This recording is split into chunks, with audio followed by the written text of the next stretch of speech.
Every night before bed, the woman would drink a glass of milk, but today's taste was noticeably different. At first, she didn't pay much attention to it. However, when she woke up the next day, the woman felt dizzy and disoriented. Her body also had some strange swelling and pain. Even more bizarre, the buttons on her nightgown that she hadn't fastened were now buttoned up. The woman instantly realized she had been assaulted last night, so she rushed to the hospital for an examination.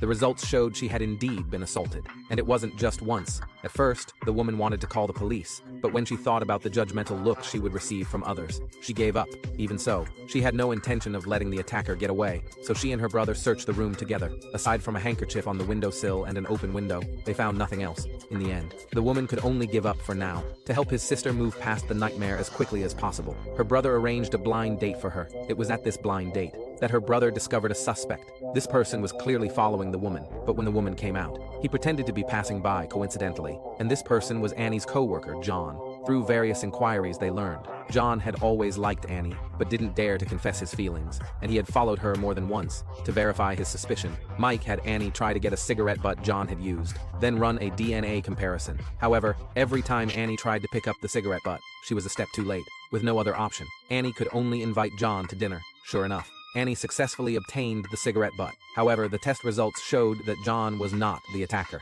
After clearing him of suspicion, Annie asked him out again. She wanted to apologize to him in person, but one sentence from John completely shocked her. John asked her if she had been harmed in some way. This made Annie instantly suspicious. How would he know she had been harmed? Because she had never told anyone, so only the attacker would know. To figure out John's source of information, Annie went to find John again, but she discovered she had misunderstood him again. After Annie was assaulted, she took 2 weeks of sick leave. John, who had always liked her, wanted to visit her at home, but just as he arrived downstairs, he saw Mike coming home from grocery shopping. Usually when a girl is sick, she would have her mother come take care of her, but having her brother take care of her meant she definitely didn't want her parents to know. Also, after Annie returned to work at the company, the first thing she did was ask to share an apartment with a co-worker, and that cigarette butt was also deliberately left by John. When he saw Annie picking up the cigarette butt, he figured out the general situation, combining all these circumstances. John speculated that Annie must have encountered something difficult to talk about, but he didn't know the specifics. After hearing this, Annie could no longer hold back her grief and told him about her ordeal. After John learned what happened,